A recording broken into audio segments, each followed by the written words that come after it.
Kia ora koutou e te whānau. Welcome back to another edition of Big Hairy News. Chewy, sir, good evening to you. Good evening, Pat. Just before we start, I just want to do something very brave. Yep. It's actually braver than what the New Zealand Herald is capable of doing. Oh. The prominent New Zealander Yeah. who's been accused of sexual assault is Tim Jago again. Yeah. Why? New Zealand Herald doesn't want to name him, even though he doesn't have name suppression. Everyone else has. New Zealand Herald, again, showing who they're in the pocket of. Now, Don't want to name the guy. this is a very important thing for us to remember, whānau. And we talked about this last week, and I tweeted about it. Mr. Seymour connected Eru Kapakingi's behaviour, and Mr. Seymour was saying it was bad behaviour. I'm not suggesting one way or the other, but Mr. Seymour last week suggested Eru Kapakingi, someone who was associated and once worked with Te Pāti Māori, demonstrated the heart of Te Pāti Māori. Now, Chewy, that person's name you just said, I believe he was once associated with and worked for the ACT Party. Am I correct in that? He was actually the president of the ACT Party.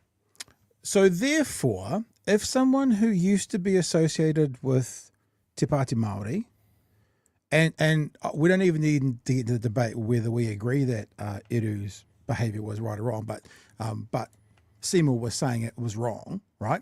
So someone's behaviour who was connected to a party who did something that Seymour believed was wrong, showed the heart of the party, then surely that means logic would dictate that the heart of the ACT Party is the paedophile and serial sex offender, Mr. Tim Jago. Would that be at least, I'm just being fair, a fair parallel. Would that be a fair parallel? Yes. Yeah. All right.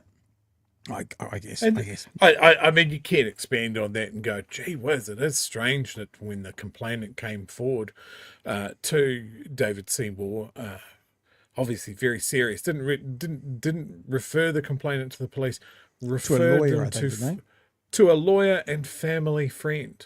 Yeah. A lawyer that specializes in employment law.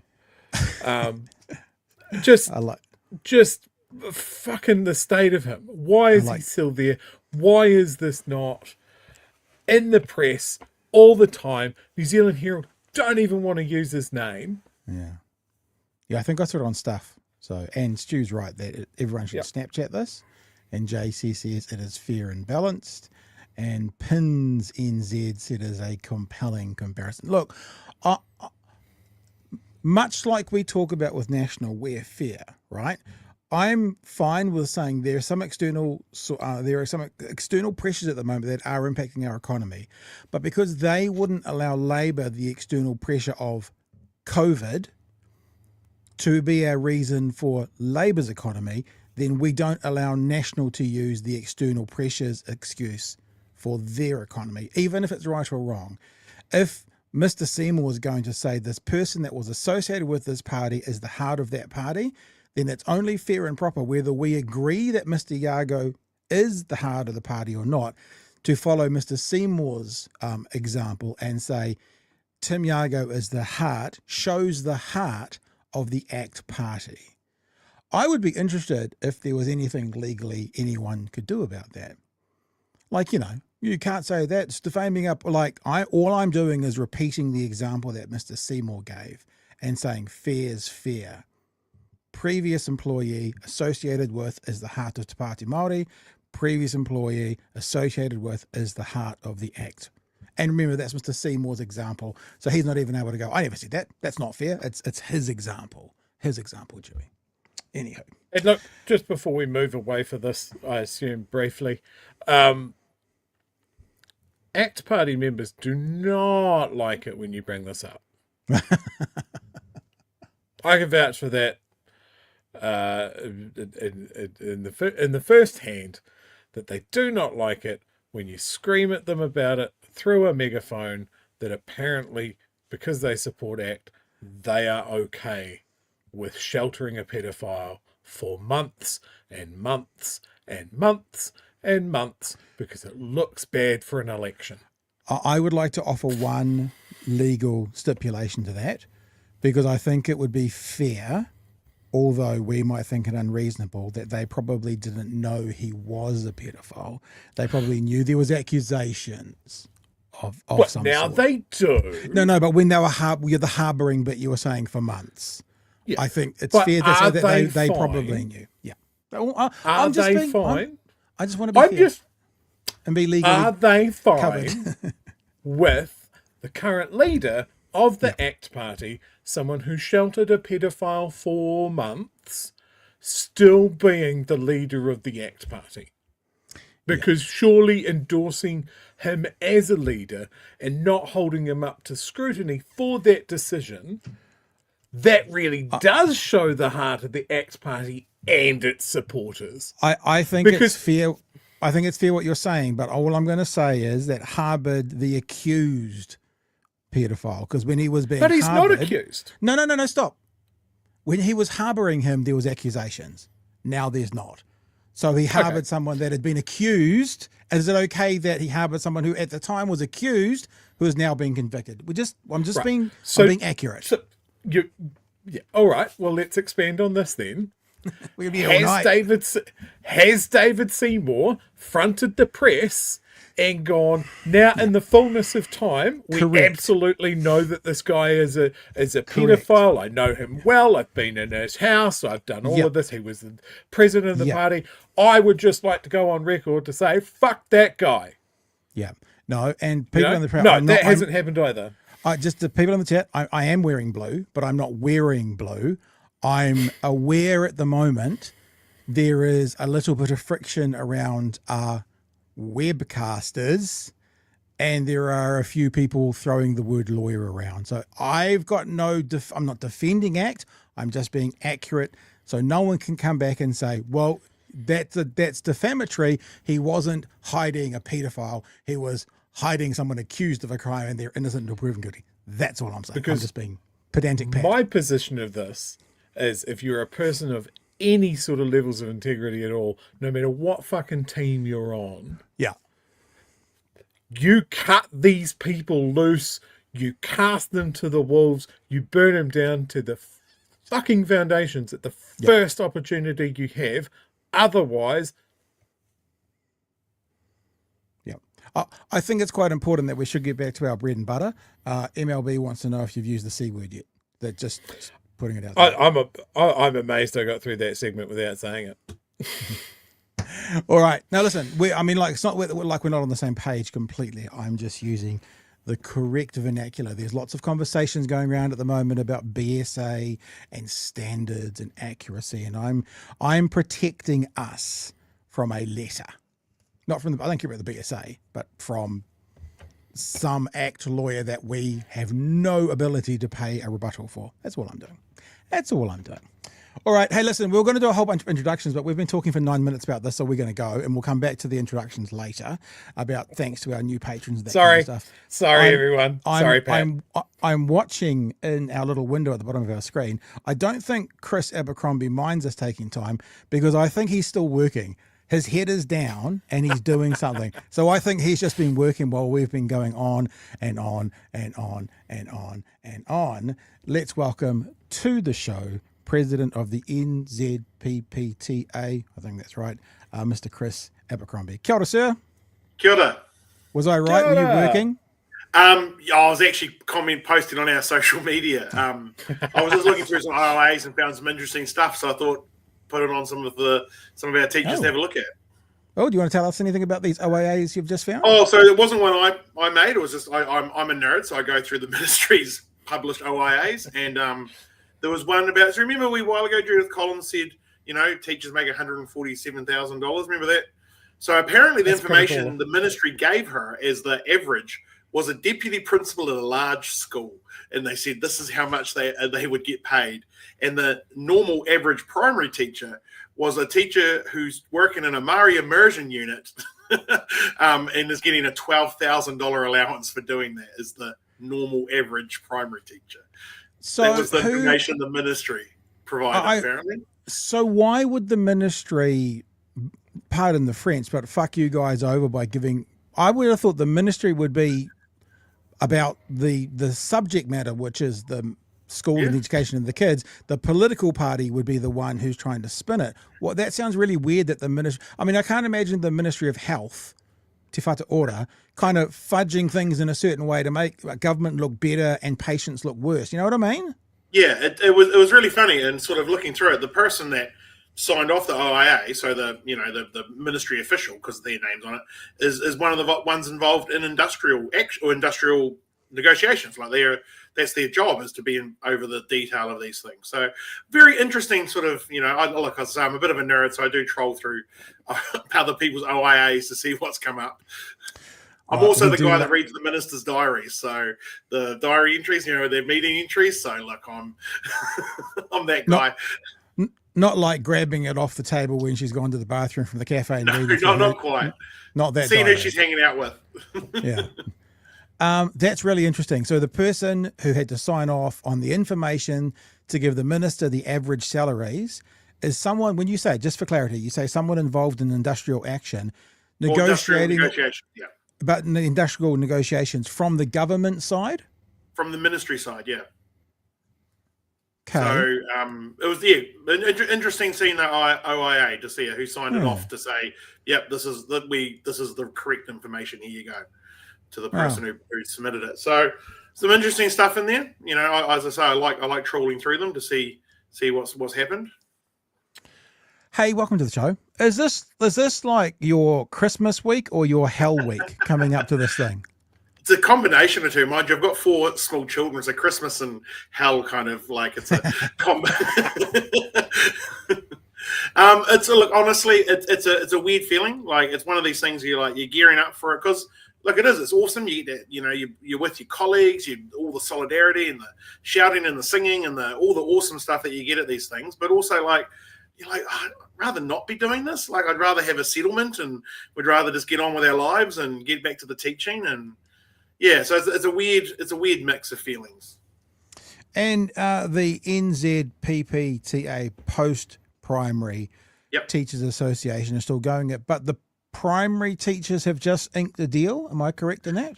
Kind of. So it's the Primary Principals Union, or one of the Primary Principals Union. It's the smaller one. They represent about 20% of primary principals, and they've agreed to a deal. What a lot of people aren't talking about, though, is they have a parity agreement. My understanding is, I could be wrong, but my understanding is they have a parity agreement related to the other unions' collective agreement. So if they get more, they get more. So why not settle for a lower amount? And then when the other group gets more, just take it.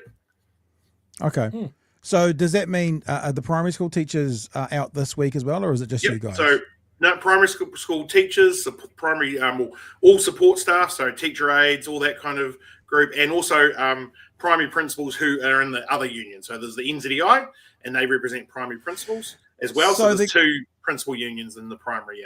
So the government's peacocking around the place by saying, just sit back, just come back to the table, sit back, just come back to the table. Actually, when it comes to primary school teachers, support staff and principals, like a few off to the side have sorted, and the bulk of them are still striking on Thursday. Yeah, vast majority. So all primary teachers will be striking on Thursday who are members of the union, and then the rest of the principals. So as I say, there's a small group of primary principals that have settled, but the vast majority will be striking on Thursday. Sorry, I'm just realizing I just did a chicken noise on the show. I don't know where that came from or why I did it, but I did. Chewy, jump in, sir. Thoughts? Oh, the big day. Weather doesn't seem to be too cooperative. Oh, yeah. Oh, right. We've got a terrible habit of picking bad days. Look, the government and Judith Collins have been on the offensive in the last couple of days. They are squealing understatement pretty hard about this. What do you see that as a sign that you're really putting the pressure on? are they just being on the attack to be on the attack? How are you guys taking it? Oh, I definitely think it's them. They're under pressure. I mean, we've got 100,000 workers on strike on Thursday.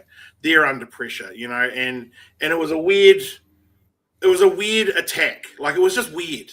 Like, it was untrue, most of the things she said, and we've got the evidence to prove that it's untrue. Like, it was just a weird thing to do, and it's like, I mean, at least part of me is like, at least be better. Like, like, if you're going to do it, at least be better about it. Like, don't do a half-ass from Washington while you're visiting the CIA. Like, surely if anyone's good at misinformation, she should have got some tips from the CIA while she's over there. I just want to bring to your attention, not necessarily the CIA, but how about the dog murderer?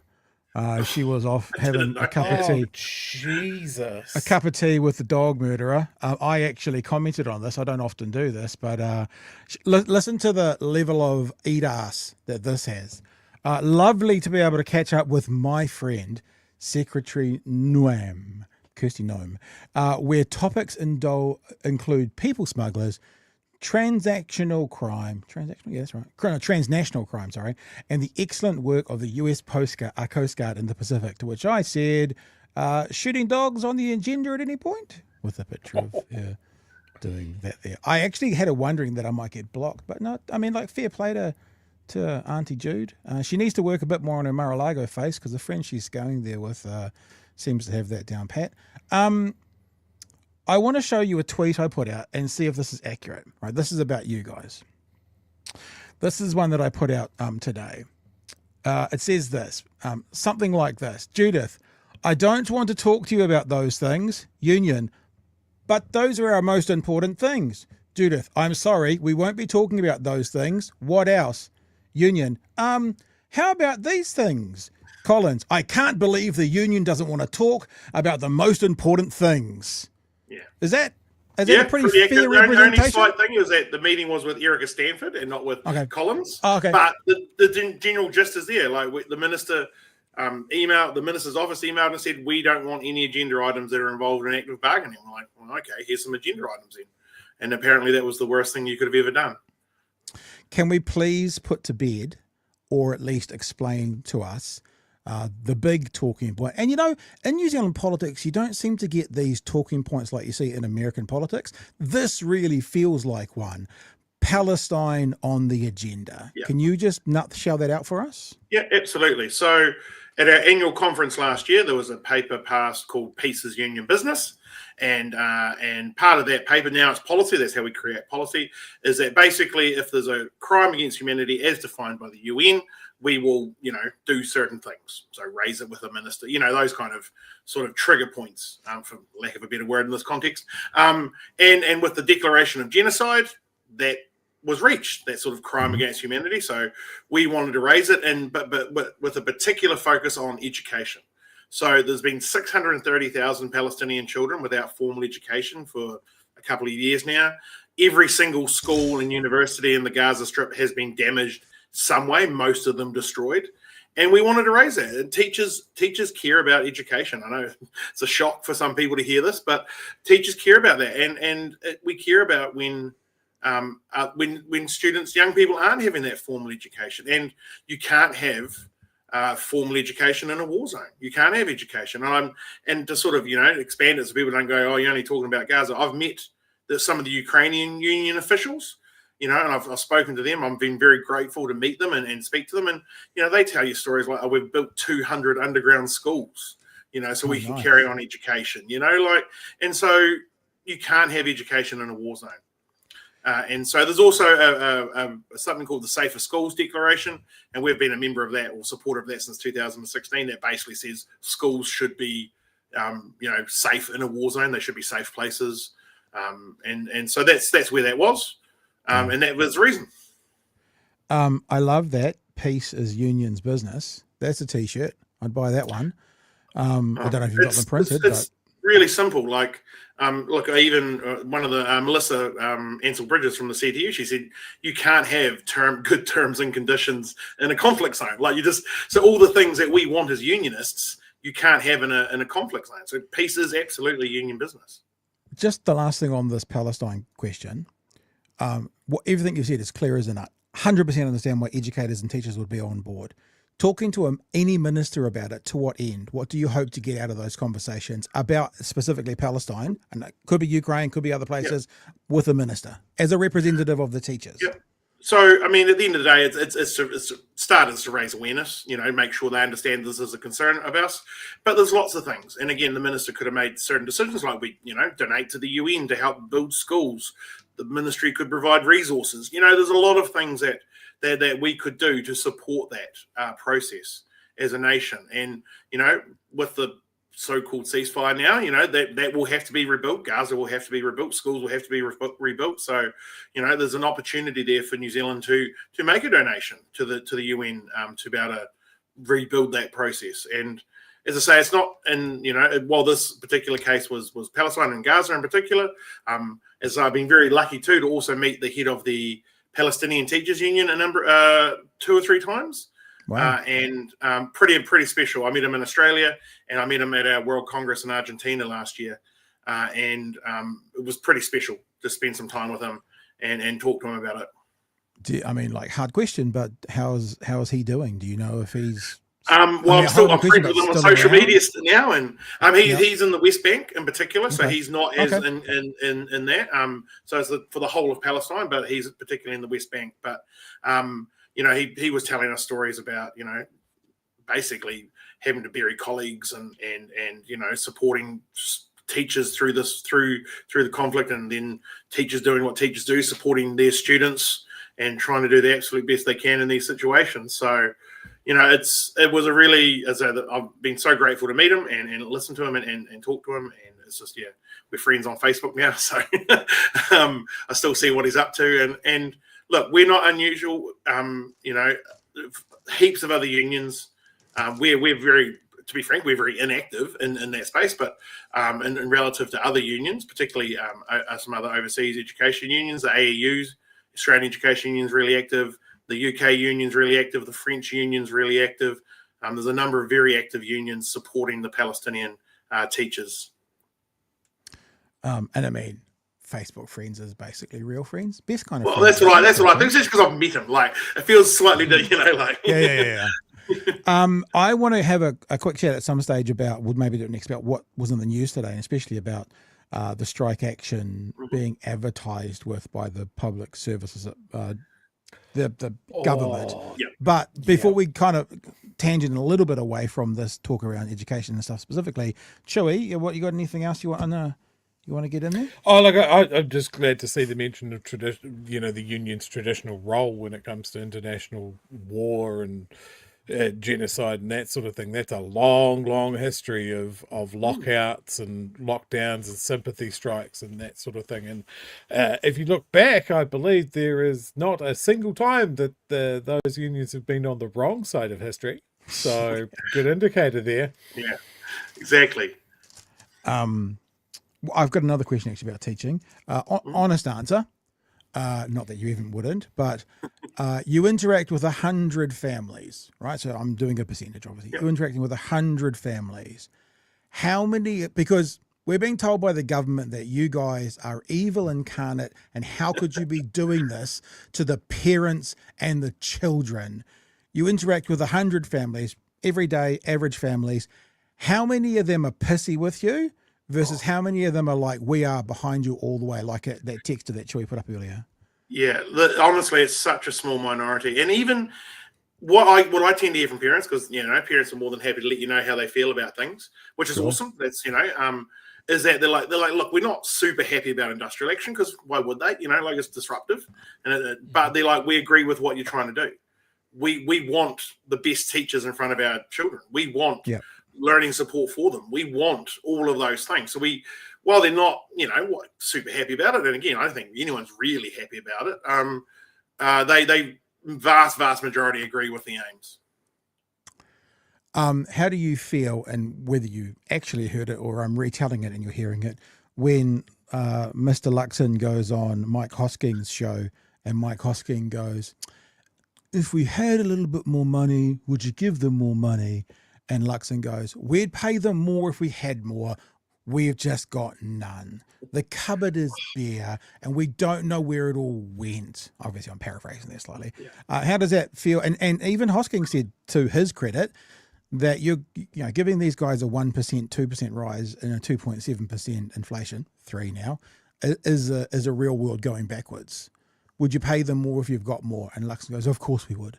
We're all talking about the $23 billion they've given back in tax cuts and big tobacco and landlords. When you actually hear that and you realise that they don't have the money because it's the choices they've made above and beyond the economy, right? This has got nothing to do with the economy or if they can afford it. It's 100% based on their choices to put that $23 billion elsewhere. What does it make you feel and think? Oh, it's actually gutting. It's actually really gutting because it's 100% a choice. And often, teachers will ask me, they go, why does bargaining take so long? Why is it so contentious? And I said, it's not because we don't have a great argument or we don't deserve it. It's because they lack the political will to make the right decision. They're happy to make other decisions, buying helicopters or, tax cuts for landlords and tobacco and all these other things. They're more than happy to make those decisions. But when they need to make the decision that they say they want to make, which is to have a world-class education system, they don't make that decision, and so that's what, I've said to a lot of people, that's what this industrial action is about, is to convince them to make a different political decision.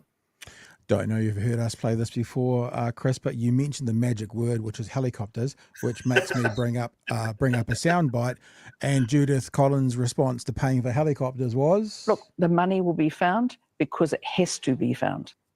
Easy. It's just down the back of the couch. We found it. That's good news for you. Just look at an old jacket. There'll be an old jacket in her cupboard. There'll be $20 in the pocket. So what she's actively saying, not to spell it out for if there's any national supporters watching, because you're the only ones that'll need it. What she's saying is it doesn't have to be found for you guys. Yeah, and it's this disconnect that teachers are feeling. So that the government's saying, we really support you, we want the world-class education, we want this, but we're not going to pay for it. We want it on the cheap. There was a recent study, there's this thing called TALIS, which is an international study, and they survey teachers all around the world.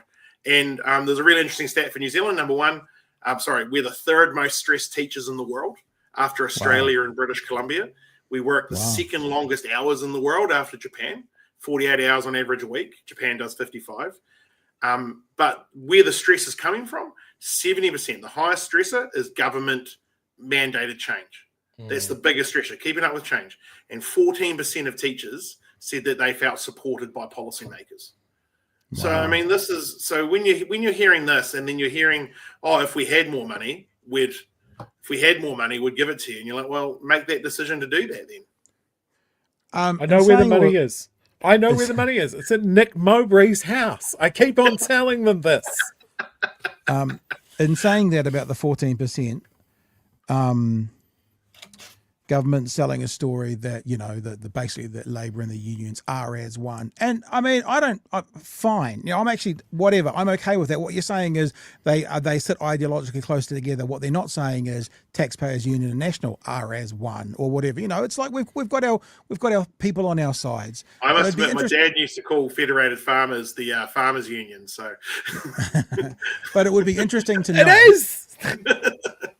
Seeing we're having this conversation openly and honestly, did Labour let you down in the 6 years they were in there? How much of where you're at today needs to accurately rest at the feet of the Labour government and that side of politics over the past 20 years? There's both sides have really dropped the ball. New Zealand, for some reason, loves the idea of a cheap world-class education system. We want the cheapest world-class education system we can have, and we've got, which is really weird because we've got our top students are some of the best performing students in the world. Our teachers are highly desired overseas because they're amazing practitioners, but it's just we've got this long tail because there's no support for that, and there's only so much a school can do. A lot of the issues with our long achievement tail is to do with being poor, basically, and housing and all of those other things. And there's only so much a school can do to help that. And so it's really frustrating that successive governments haven't done this. And look, as a point, last Labor government, which in our last collective round, it was something like almost 18 months of negotiations, strike. We had to go to arbitrations. First time we've done that in 20 years. There's all of these things that we had to get to that point to get a remotely close settlement to what we needed. And so it's disappointing that we're carrying on this cycle. We would love, and this was a recommendation actually out of that arbitration, a system to take away, particularly pay, to take pay away from the politicians, to just get it set, a system. They've got them in other jurisdictions around the world. So we don't have to have this argument, so we don't have to do this. We can focus on other things. We've heard from others involved in the public sector, medical, that they're all kind of saying a similar thing. There's responsibility for both sides to be had here, but several of them are saying, but this group are pouring rocket fuel on the problems. Does that feel right to you as well? Or has it been much of a muchness, let's say, over the last 10 years? No, absolutely rocket fuel. So they're like, hey, let's have change on change on change on change. And that change you were doing, we're going to change that change. And it's just absolutely rocket fuel. It's almost a perfect storm. Significant government change, teacher shortages, and significant increasing need in young people. It's almost a perfect storm. And they don't feel, some of it, is a long term and it takes time to address, but the change that they are pushing, they are in charge of that. They could stop that tomorrow if they chose to. They could slow it down. They could resource it differently. There's some things that are longer term, absolutely, but the change they are in charge of. I think we've done a really good job at talking this whole topic through. I don't feel like we need to play the news story for the strike, etc. But what would be cool to do, I think, is just to play maybe the first 55 seconds, because the first 55 seconds is talking specifically of the advertising that the government departments are running against the strike. Let's have a look at what they've got to say, and then we'll have a chat about that. And I heard Chewy groan when I mentioned this, so maybe he's got some thoughts and feels, and then we'll wrap up. It's been great having you, Chris. Here we go. The battle between the government and the unions continues to heat up ahead of a huge planned strike on Thursday. The Public Service Commission released ads criticising the strikes, which Labor called a waste of public funds. Senior political reporter Judith Collins. I will say the public fund, even though it's true, the public funds, don't go down that path, people. It's $200. Like it's irrelevant. And even though Judith Collins goes, well, if they want to run ads, yeah, they should run ads, which she wouldn't say it was the other way around. But let's not get caught up in the public funds. It's literally a couple of $100, but we'll talk about the actual decision for a government agency to run ads against industrial action. Has more.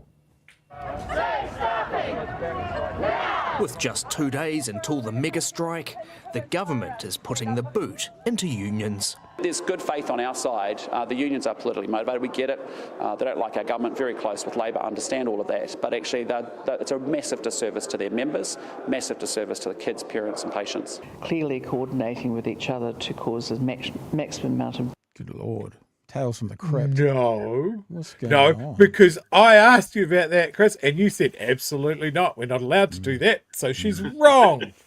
Cause a maximum amount of damage. When the government attack the unions in the way they are now, they're actually attacking the people on the coalface doing the work. They're attacking doctors, nurses, teachers, firefighters. The Public Service Commissioner, Sir Brian Roach, is negotiating with teachers' unions.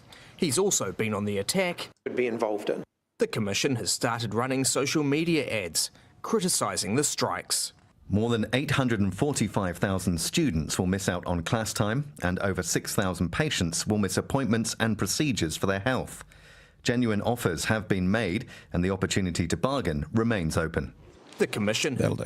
So they are actively trying to turn the population against you. Like I said, you heard Mr. Lux in there talking about the parents and the students that are going to be put, and they are. They are going to be put out. But that's why I wanted to ask you that question. Like, is it 95-5? Is it 98-2? Is it 80-20? But everyone... So yeah, what about this? Let's just talk about this. They're taking out adverts to attempt again to turn the country against... It's like the worst advertising campaign ever, because if you guys have 90% support, it's not fucking working, but they're doing it anyway. What are your thoughts, Chris? Oh, it's just why? Why are you doing this? Like, it's just dumb. Like, because again, there's inaccuracies in it, like we're open to bargaining. we haven't had any bargaining this month, and we don't have a date till the 11th of November. So we're not open to bargaining. Let me pause you. Let me pause you, because let's go through the system. You haven't had any bargaining this month. Why? Yep. Who's that on? How does it work? So you have to agree to dates. Obviously, that's a key thing. And the ministry didn't agree to any bargaining dates in October. They agreed to some bargaining dates in November and December. So offered. You're saying that the union offered a number of dates, and they said no to all of them. So that's on them. And I've said to the Public Service Commission, our bargaining team is ready to meet. I've said that several times in the lead up. I talked to him a week. Last thing I told him was like a week and a half ago, and I said, "Well, we're happy to bargain. Let's get it going."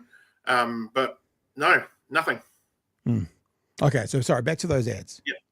Oh, just again, what's the point? Well, I mean, I know what the point is, but it just seems silly. Like, it's just because it does show. I think again, just shows how desperate they are to try and smear unions. And you saw Lux in there talk about unions, this union, that. Like, the unions and the workers are separate entities. Like it's not teachers that are voting to go on industrial action, or nurses or doctors. Like, it's just some other thing that just decides. Like, I just decide one day, hey, we're going to go on strike. That's not how it works at all. I'd like next Friday off. Don't want to go to work next Friday. Let's take next Friday off. I must admit, though, my niece and nephew do tell me off every now and then. Well, particularly in the last industrial round, they're like, "Oh, look, we wanted that day off. It's like, why didn't you have that day as a strike?" I'm like, it's not how it works. But it's just, it just shows how desperate they are. You made noises around the advertising from the government. What are your thoughts?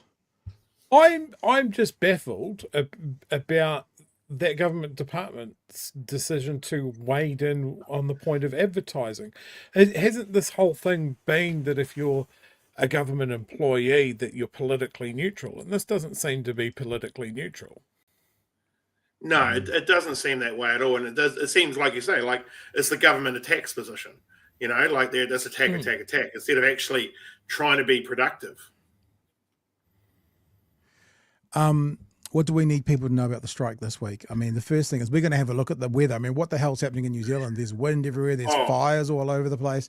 I mean, the gates of hell have opened up. See what happens when Judith Collins leaves the country? There's no one left here to control the gates of hell.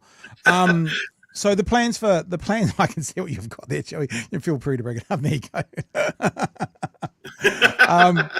What are the plans for Thursday? What do we need to know? We're watching the No Kings rally over the weekend in the US, and they had obviously quite a big organization, and they had a map of America, and it was just covered in locations you could go to. Is there a centralized resource that people can check out if they want to come along and support? What are we looking at? So there's a number, various organisations. So all the organisations involved have information on their website. There's rallies all around the country, from some quite small centres to all the main centres. So I'll be in Christchurch with nurses and doctors and other teachers there. I was actually going to go down there to visit schools already, so it worked out well. And so there's honestly all over the country. Just it's all on, particularly the NZEO. NZNO website or the NZEI website. They have really good information on it. And again, there's a map and there's places all over the place. Get involved. From everywhere, from Timaru to Dannevirke to Auckland. There's going to be everywhere. If you're in Christchurch, we better tell Emily you're in town. If she's got time, she might be keen to pop along and have a look at a bit of a Big HN reporter on location or something. That could be cool. That'd be really cool, yeah. Anything else, Chewy, before we let Chris go? Oh, look, just a side thing, obviously Christopher Luxon would love to pay you guys more if we had the money.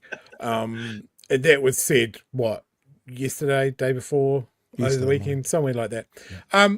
There was an announcement today that the government was putting a moderately, 150, 500 million? Doesn't matter. They're putting some more money into roads of national significance. That on its own is relatively small. It seems that if those projects that money is earmarked for go all the way through to completion, we're talking about $60 billion on roads. So we must have the money, right? Yeah, just need it. I heard one of the teachers message me today and said, "I wish I was a road."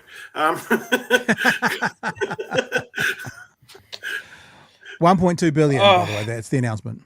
It's actually it's a non-announcement. It's been announced earlier, and they're just trying to use it to up themselves. They love doing that, it's don't not they? that. Yeah.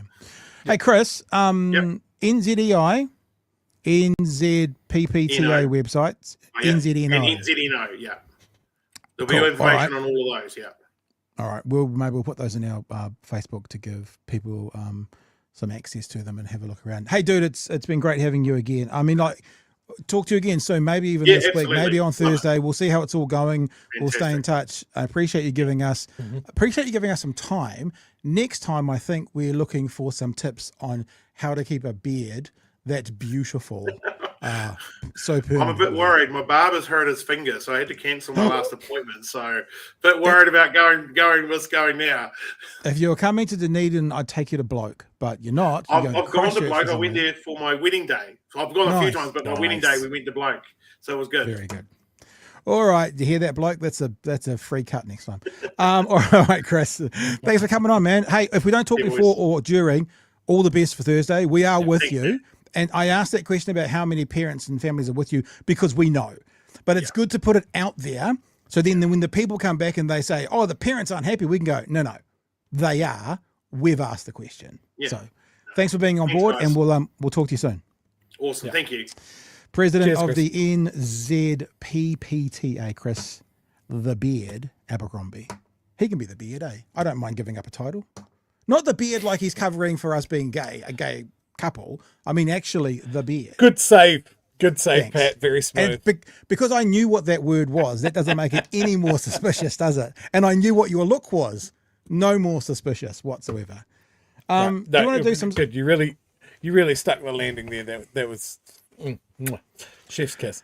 Citizen Gold, 424 days at most. We should work out how much Gold's going to donate on Super Chat. We could probably add that into our budget if it's going to be $2 every day. You know what I would think? I would think that maybe like it goes to 300 something days, it should go to $5. 200 something days, maybe $10. And I'm just spitballing, Chewy. Just spitballing, just putting the idea out there.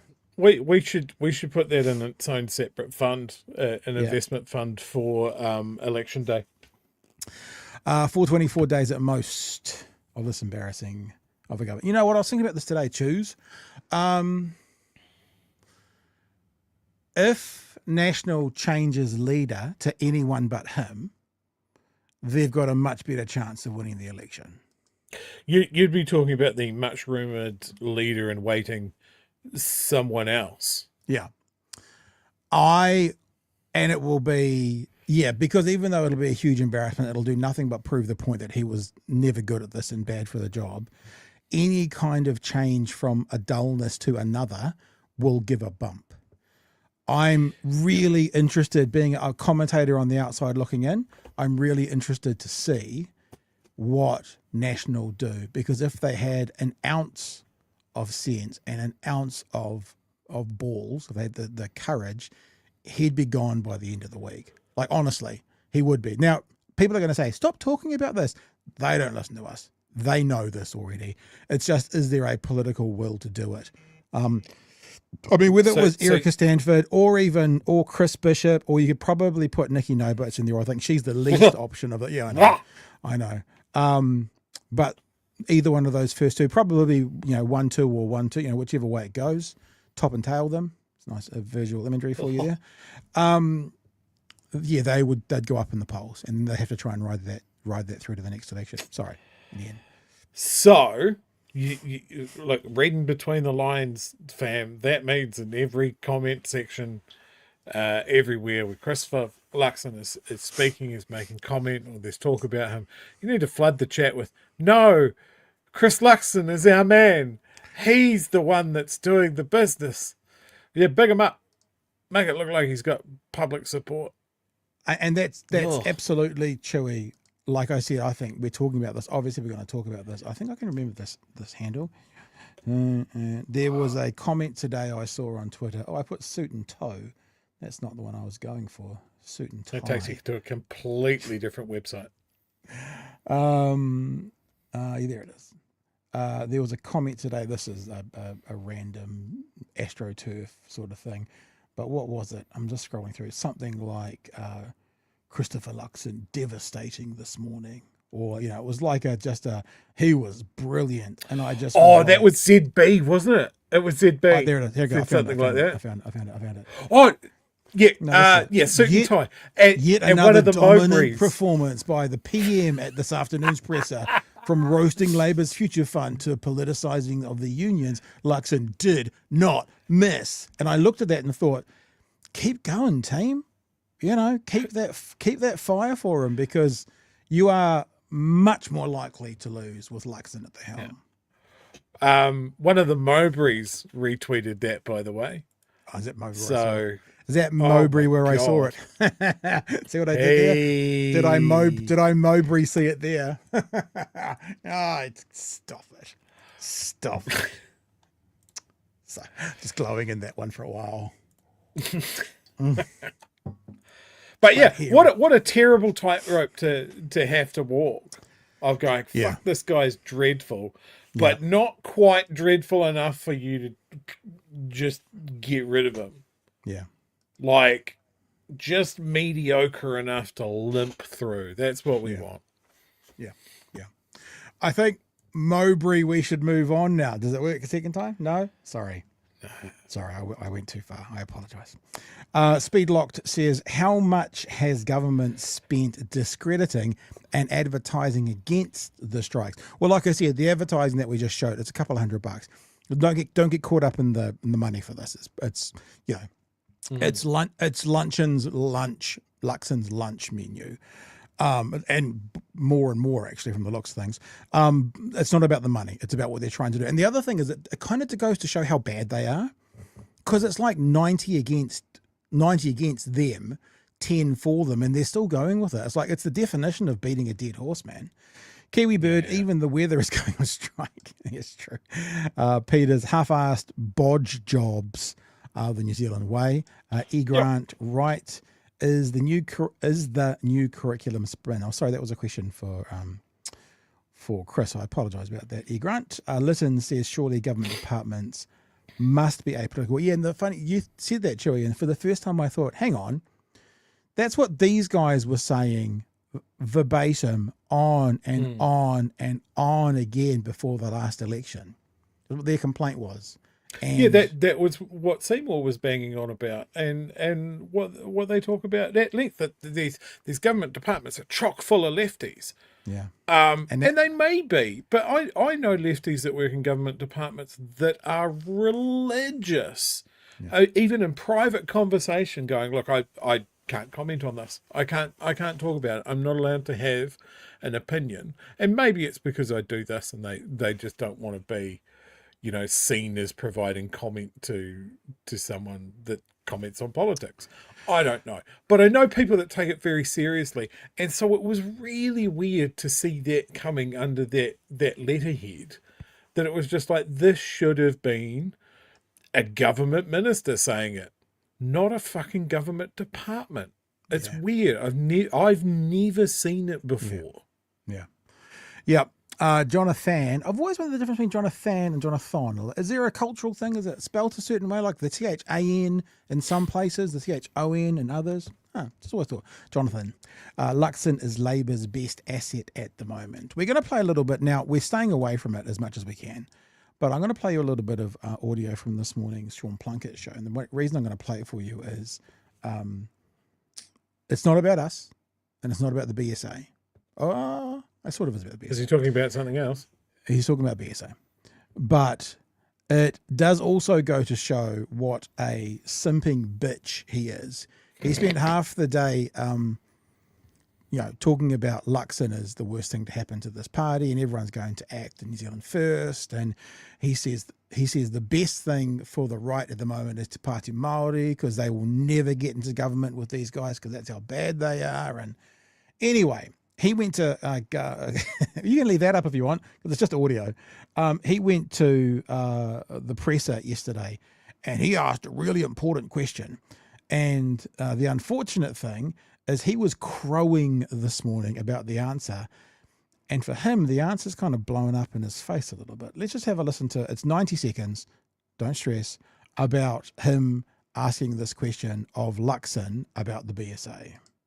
All right, so one of the reasons I went down to the press conference yesterday is... Oh, gosh. Oh, geez. I was going to say she should learn professional broadcasting or webcasting, Spider-Man. You don't eat on here. Sorry, just putting that there. All right, so one of the... While I take a drink, because we're not professional. The reasons I went down to the press conference yesterday was to ask the Prime Minister about, well, a very simple question I had for him. Well, let's run it. Let's run this exchange. Came about 20 minutes into the press conference. Have a listen.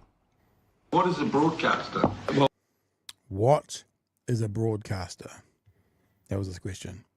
What is a broadcaster? Luxon answered him. Well, you've obviously right in the middle of this one, because the issue is, I think the situation raises some pretty good questions, and I've got a lot of sympathy about it being overreach and it's about word salad, how lots of words, nothing said, but we'll let him go. Impingement on free speech. So I think, the issue for us is let's actually see where Goldsmith gets to with a review of it all. Let's see where he gets to, because I know he wants to think about it a little bit, but I just say to you that we know that regulation in this area is incredibly difficult. If you're seriously going to tell me you're going to go off and regulate and legislate for every social media piece. Hey, this is a family show as well. Don't show the nussy. It's not appropriate this time of night. And online, we know it's a difficult environment, as we saw with the Fair Digital Bargaining Bill and other things. So I just say to you, I think I've got some sympathy. It's a bit of an overreach. Is there any point in even having a VSA anymore? I don't know. Those are things that Goldsmith can look at. But I think, our view is that there is a role for it to play. But, whether it's going outside its terms, that's something that he'll look at. I think it actually, there is a risk that it is overreaching and impinging on free speech. And so, let's see what Goldsmith gets to on it. He'll have a good look at it. But I'm just highlighting that I've got some sympathy for it. I think it's difficult, and let's see where they get to. Well, I'm going to say this to Chris Luxon this morning. Thank you. Aww. Thank you for your sympathy. Oh. I appreciate that you understand the position that I am. You know that meme that you played of me last night? It'd be appropriate now. This is about the right thing. And other webcasters are going to be put in if this is allowed to stand. So I called that a significant development yesterday. Of course, now that I'm not getting it in the nuts, mainstream media will probably ignore this story going forward. But here's why that was significant. It was all about you, Sean. We have David Seymour, Winston Peters, and now the Prime Minister, Chris Luxon, saying they're concerned about what the BSA is doing. That is all leaders of all parties in the government. That tells me that I've got the wind at my back at the moment, and free speech has the wind at its back. On Twitter, I then played, of course, Curb Your Enthusiasm theme, because this came out at lunchtime. Minister hints at online radio stations being subject to the broadcasting laws. The media minister believes unregulated operators like Sean Plunkett's The Platform and Reality Check Radio should be subject to the rules terrestrial radio stations are.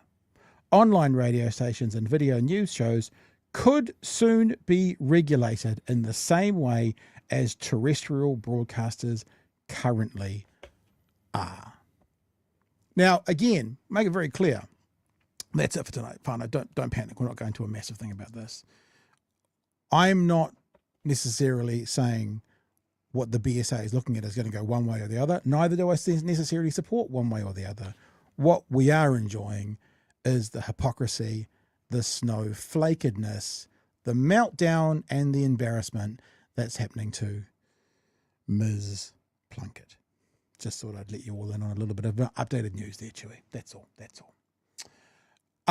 I want to say a big thank you to our new patrons. This would have been done at the start of the show, but for some reason, Chewy wanted to talk about something that we're going to get a Sorry, little guys. about. Sorry. Tim Jago made me do it. Reiki Dragon, Simon Hobman, Beards. Again, not sure which kind of beards, but just beards. Kevin Ward, Trish Seaton, Ian Penhale, and Eddie Yuns have all become patrons of recent times. There's also a few people who have upped their patronage.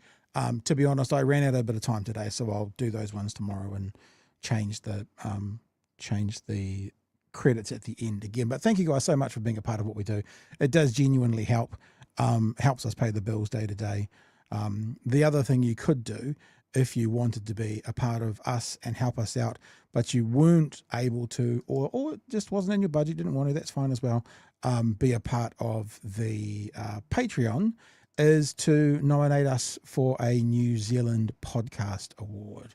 Let me see if I get the right hand. Ready? That one. Hey, got it. Because I want to go that one for some reason, but it's that one. QR code in the top left-hand corner of the screen as I'm looking at it. Is that the left? Everything gets reversed. I don't know. Top left-hand corner is a QR code. If you click on that, it takes you to the New Zealand Podcast Awards nomination page for listener choice. If you haven't done so yet, if you would like to support us and help us in another way, the QR code and nominate BHN, it asks you where you listen to us. You could put down our YouTube channel, you could put down our Apple podcast, you could put down our Spotify, whatever works for you. Just make sure it's linked back to us as to where you're watching it. So there it is, the QR code, or you can just head to nzpodcastawards.com/nominate. Thank you, team. Appreciate you. Love you guys. Love you. All right, Chewy. I'll be honest with you. I don't know what we're doing now because there was 3 or 4 stories from before the news. I might have to end up dropping one. I'm just going to go through all my tabs at the moment. We've done that one. We've done that one. Okay. So here's 2 we're going to do for sure. Oh, we got to do the weather, eh? Okay. Let's do the weather quick because they're only 2 2-minute stories. Maybe we can play them and talk over them because wherever you are, it'd be good to hear from you in the chat, actually. If you're one of the places that have been hit, hope you're safe, hope you're well, hope you're doing well. We would have asked you this earlier, but Chewy took us off track and that's kind of... Sorry, guys. Hold him responsible. Let's have a look at Sidello and TVNZ because the thing is there's this wind weather and then there's this fire everywhere as well. It's crazy. Let's have a look at Mr. Dallo this evening. Maybe. The ferocious spring storm that's left 1 person dead continues to cause chaos across the country, including whipping up... That's shocking, 1 person dead. It's that kind of thing where these things happen every day of the week. A tree falls, a branch falls, someone, a car slides sideways and then corrects itself. And then there's one day, one time that the wrong person happens to be in the wrong place at the wrong time. And this is what happens. So absolute sympathies out to the whānau of that individual. It's terribly sad news. Multiple fires in the South Island. Further north, these shaky pictures from our weather camera on top of Wellington's Mount Victoria. Now, you know Wellington better than me, Chewy. Is this a pretty gruesome day? Like, you've been there in the winds? What does this look like to you? Look, Wellington's a fucking wind tunnel, but for the last couple of days, I've just been watching footage from Wellington Airport of planes struggling to land because I'm a sicko. Yep. And I've heard from people that are living there, it is bad. People don't. So if the locals are saying it's long bad, time. Yeah. All right, let's have a look at some of the story. Cordon in place on the walking trail where a man was hit by a falling branch. He later died in hospital. The wild winds forcing the City Council to close parks and reserves. The green spaces, we've been having quite a few calls all around the city, for trees looking like they're coming down, etc., and branches coming off. But even central Wellington was... we'll show you here on stuff because it's a better image. This is... I mean, you kind of hear these stories told by your mum about 50 years. Oh, yeah, you don't want to get blown into the street. It's kind of like it's not a joke, but it's like the exaggeration that, well, who would ever get blown into the street? This is how bad the winds are in Wellington. Person coming into the left-hand part of the screen, literally blown into the street. Can't stop, blown into the street. Boom. 2 lanes. Though 2 lanes of traffic got blown across. I mean, but this is what I was saying about that very sad news about someone getting hit by a branch. On another day, at another time, there's a car there as well. This time there's not. Thank goodness. But it's just such a strange world we live in and strange lives we live that one day there'll be something that goes 1% the other way. And then all of a sudden it ends up with someone, being killed, passing away. We'll just play a little bit more of this and then we'll do the fire one. dangerous for pedestrians. Buildings have been pummeled, trucks overturned, the wind also toppling trees and sending sheds and portaloos flying. Flights were grounded at Wellington Airport for much of the day. Well, I can't control the weather, so I have to be here. I have to get to Auckland. No choice. This family trying to get to their island holiday. We were trying to get up to Auckland, but unfortunately our flight was cancelled, so we're just waiting to hear when we can jump on our next flight and then hopefully get to Raro, but it depends on the weather. In the Wairarapa, 10,000 homes still without power. 10,000. Oh, there's one of our working fire engines. High winds and see them here in Carterton. We're here at this property where the fire brigade was called. I thought they were going to make some kind of gag about the chicken's legs blowing off. The fire department are here to try and stop the chicken's legs from spinning so fast. They had to safely remove this bit of roof that was about to come off because there was concerns that it was going to strike the building behind us. Now Good workers too. Watch what these guys do. They're actually taking the nails out, not just taking off. Look, getting the nails out with a crowbar. Really, really. Look, there you go. We'll take the nails out as well. We don't want it to be any more dangerous than it can be. Bloody brilliant. Bloody brilliant workers. They do a big job, so I'm really grateful to them. They'll get a cake. They'll definitely get a cake. These firefighters unable to rest. Yeah, we're up to about job 30. The truck hasn't really stopped. We've come in, we've come out again. And we haven't stopped. Battening down the hatches with more wild weather on its way later this week. All right, we'll just flick straight to the fire story because, yeah, crazy, man. Because obviously the winds are picking up the fires, and you've probably all seen footage of what happened in Whangarei at the hospital. People were saying, oh, it's an EV, has the battery gone? It was the exhaust was extra hot on a car, and this all sounds strange to people living in Otago. There's this stuff called dry grass in parts of the country, like it's brown and dry. I know it's strange for some people, but the hot exhaust lit a bit of grass. The winds then flamed it into, I think they say 28 cars, Chewy. 28, I think it is. Yeah. Massive. Across Cook Strait in the South Island, strong winds are right now whipping up fires in and around Kaikoura, prompting evacuations. Fire crews working to contain several vegetation fires in the area that have damaged or are threatening structures. The fires, as well as fallen trees and power lines, forcing the closure of State Highway 1 between Kaikoura and Blenheim. I don't think they even mention fires in Hawke's Bay as well. They just do Kaikoura. Other parts of the highway also inundated today. The road is still closed. All right, for the latest, let's go to One News meteorologist Dan Corbett, who's tracking the storm. I don't think. Oh, look, this is me. This is me editing, putting it backwards and forwards. I didn't realise I didn't cut it out properly. Oh, there we go. So we're going to skip across to the fire in Whangarei. Fire that engulfed nearly 30 vehicles in a car park at Whangarei Hospital. The blaze sending thick smoke into the air. Police advising residents to stay inside. Simon Merseb reports. Flames tore through a car park at Whangarei Hospital. I mean, crazy. We don't really need to watch this one because that's the story. That's the story. It was a hot exhaust lit, dry grass, wind fanned it, 28 planes. This dude saw it. Yeah, it was amazing, bro. Cheer. And look at them, 28 cars gone. Like that. Yeah, there was this kind of stuff going around today. It was an EV and the Samsung phone battery exploded. Is the car version of that? Is it an EV charging that was going around there? No, it was literally a combustion engine hot. It was the exhaust. So it was literally it was the opposite of an EV. Not that that's a defensible thing, but yeah, just crazy times.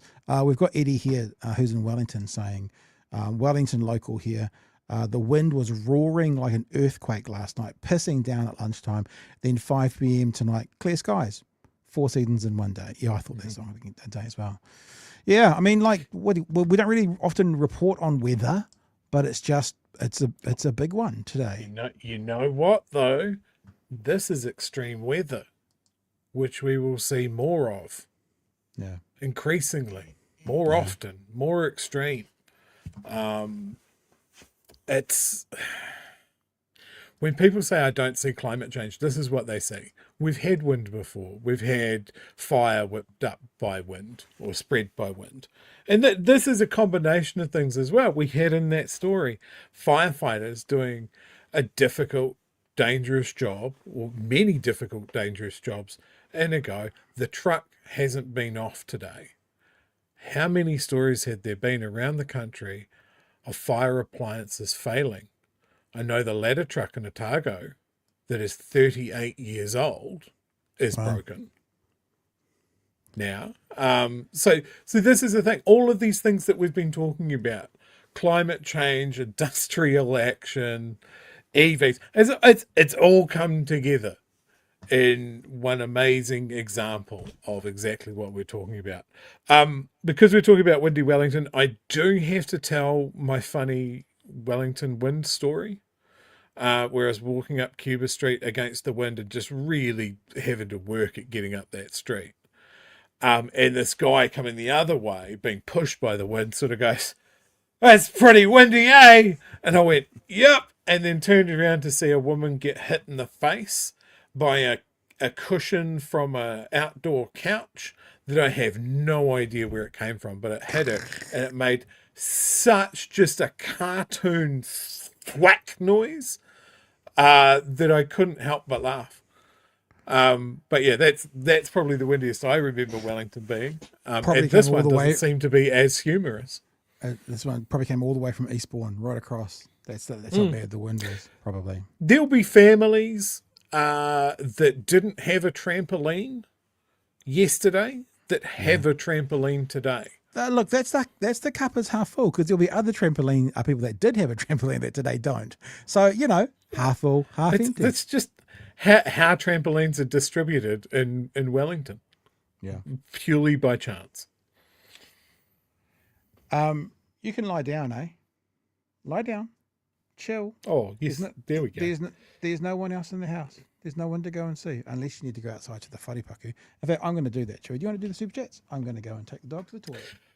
I'll be back in 6 Anthony, seconds. with a terrifying fact there, the hottest year on record was last year. The previous hottest year was the year before that. The 10 hottest years on record were in the last 10 years. But that's fine. We'll keep doing oil and gas exploration, and we'll keep talking about building more fossil fuels, getting the gas out of the ground, all that good stuff. Kiwi Bird, R.I.P. my greenhouse. Yep, greenhouse is not built for the wind. I wonder how many of the ministers' staff are in a union. I think there is a public servants union. Yeah, I'm not sure about parliamentary services or that sort of thing.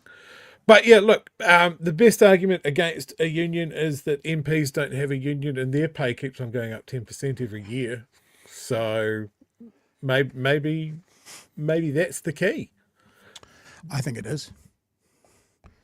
You have no idea what I was saying. I was saying of course not. Absolutely legally questionable defamatory statements about various public figures.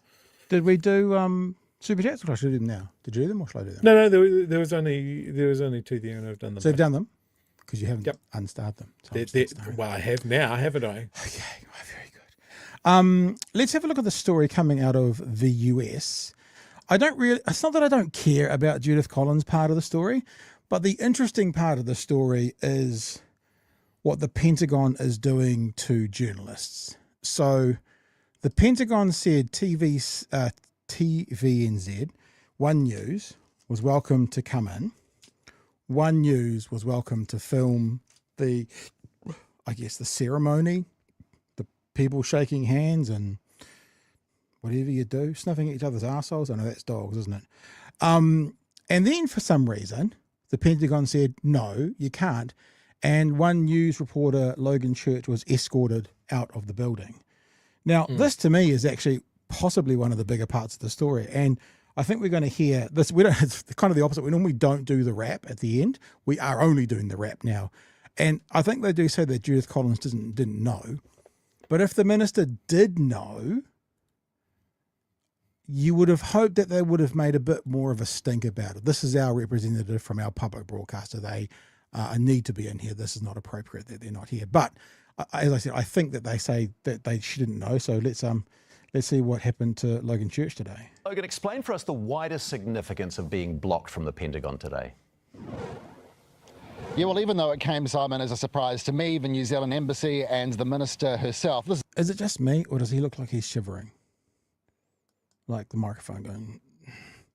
He's got his Kathmandu on. Jacket Zealand right up to Embassy the top. and the minister herself. This is ultimately not about me getting access to a room. It's about wider concerns here in America about a sense of a growing crackdown on press freedoms. Just to give you one example, this past Friday, almost the entire Pentagon press corps from CNN to Fox News handed in their credentials, emptied their office and left the Pentagon after refusing to sign a pledge demanded of them by Pete Hegseth, which, if they signed, would require them to only... There was one company that signed it, and it was one of those One America Voice companies. Like Fox didn't sign.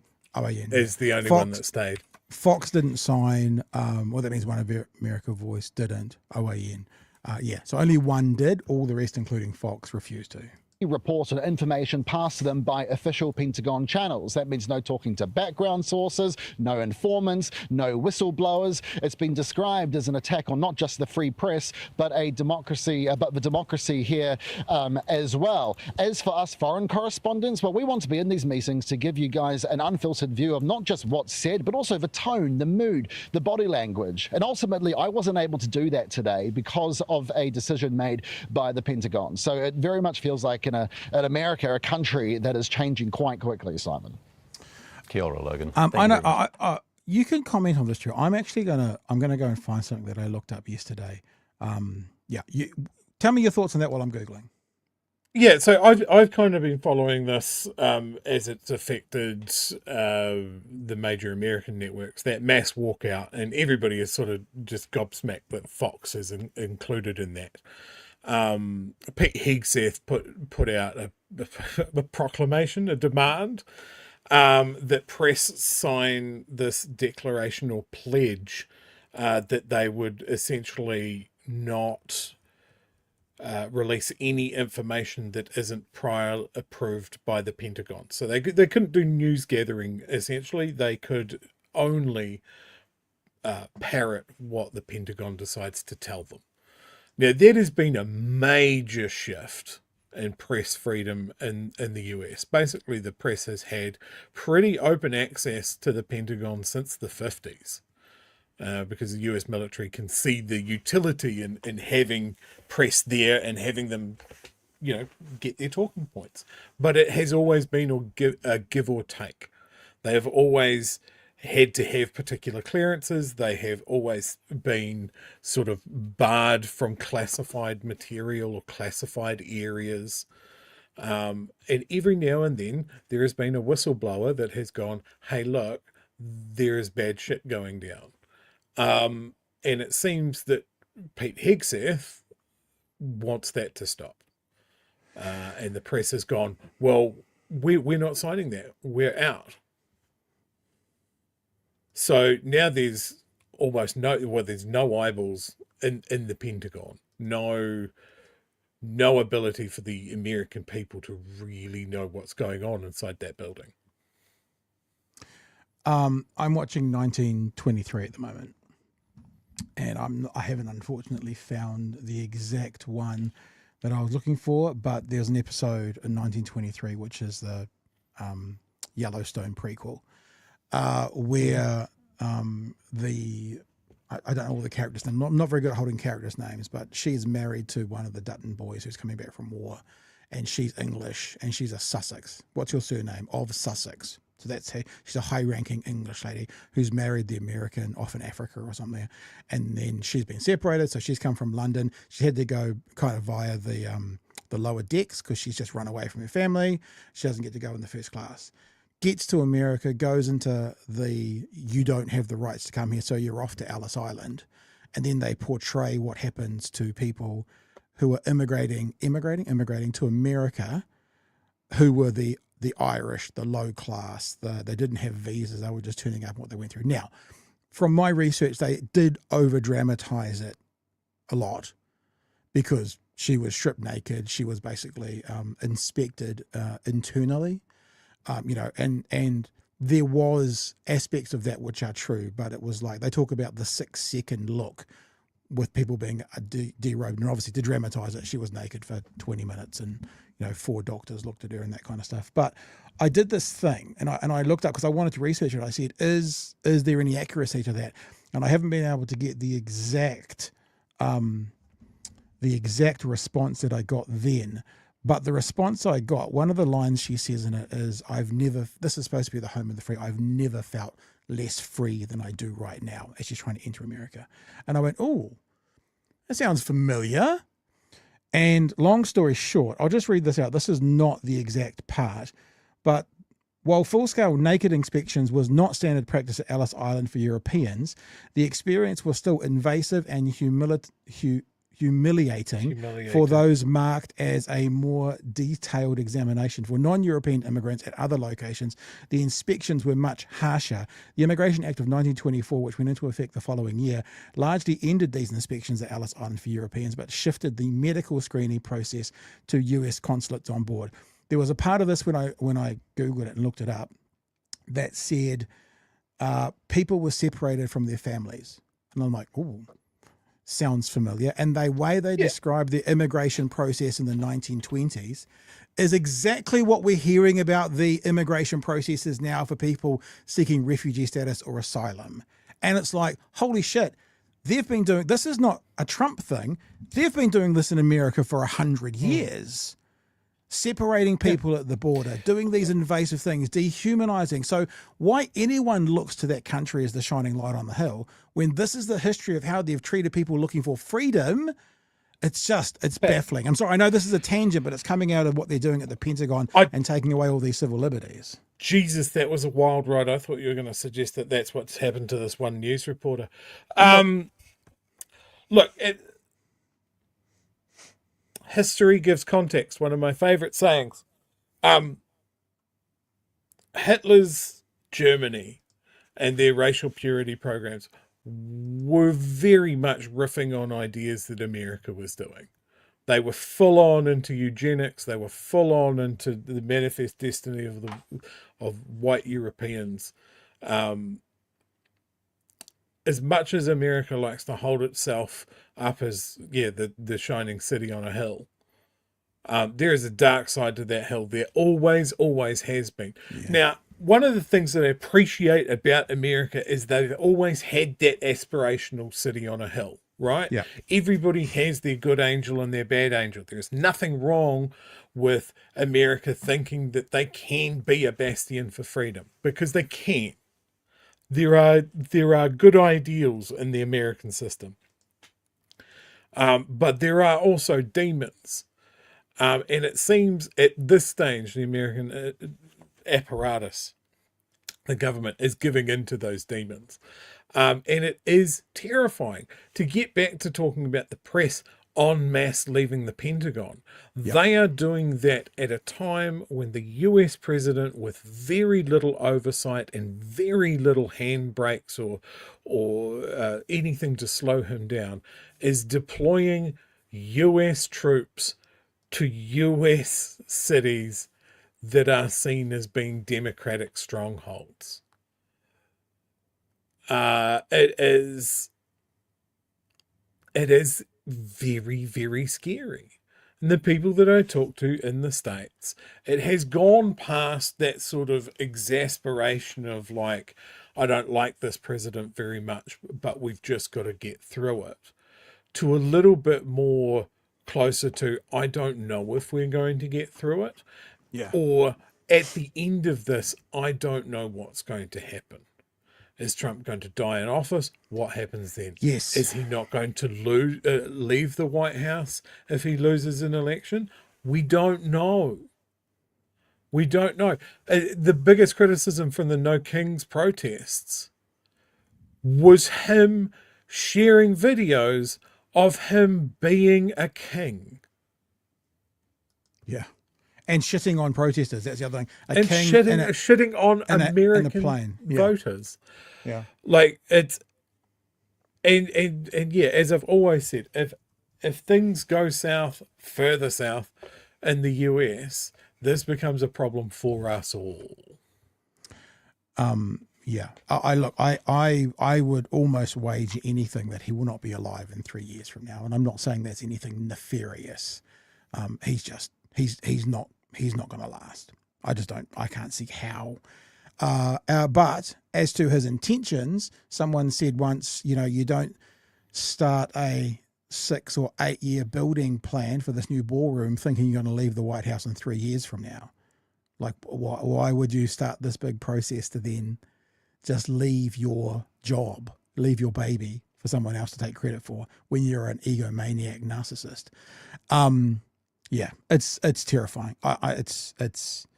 It's terrifying. And look, Chewy, I mean, we can echo this from your own experience. You didn't go to America to see your favorite band's final tour because you were concerned you'd get turned back at the border because of or worse, what is happening right now. Well, worse would be you'd be in a detention center for a week and then get sent home. Because that wouldn't even be worse. That's realistic. They're not literally putting you on the next plane.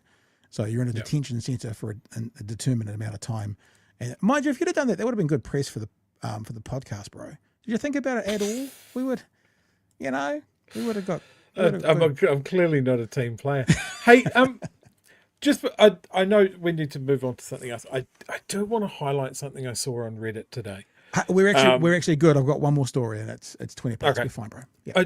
I do want to highlight this because I think this kind of touches on both sides of what I'm sure we and the people listening will be thinking of. And it was a topic that popped up in the New Zealand subreddit. Is anybody else sick of America and Americans? And it goes on, okay, I'm kind of fed up with a few things. Our media is continuously clogged up with American social media garbage.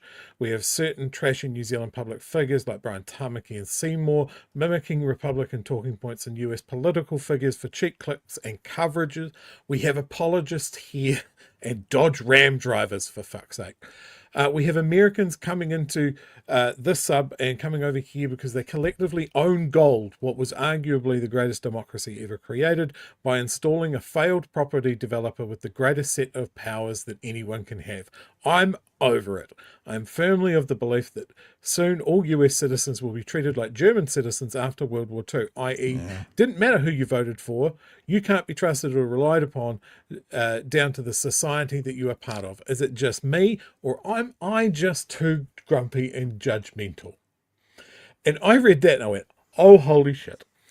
But I'm also going to read this comment here because this rings very true for me. Having spent some time there and know a few, I pity most Americans. There seems to be a thread within American society that never fully kicked slavery and is still very much a place where business is able to thrive off the backs of its own population.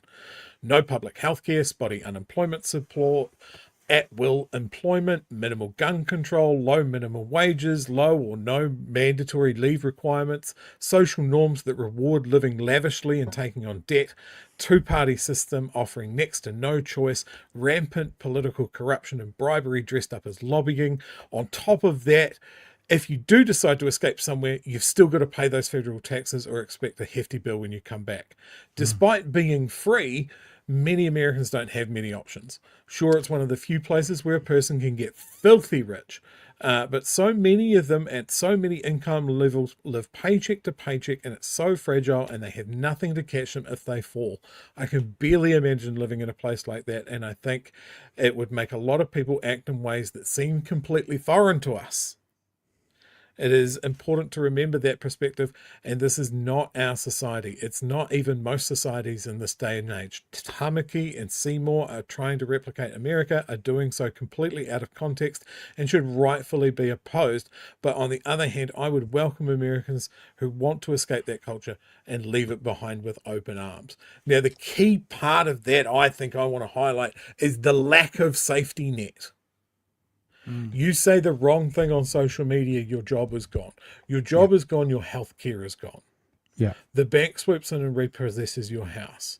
Now, if that's how shaky the popsicle sticks that are holding up your life, that might be pretty good. You've got a new leased car in the driveway, you're making your mortgage payments, you've got the perception of a good middle-class life. That can disappear like that. You get injured, you can't work, your healthcare goes away. That limits how brave you can be. How stridently do you oppose, like you live in a red state, how much do you want to rock the boat? Maybe your boss is a is a down-to-the-bone Republican who won't brook that and will just sack you on the spot. The inertia that's built into the US system for your average American citizen is unstoppable. It's I hear that first one that you read out and I kind of go, yeah, sick of it. But then I think about people I know, have podcasted with or kind of want to podcast with over there who are fighting the good fight. So it's never all of them. But it's funny, I still agree with that first thing you read out, even though I know it's not all of them.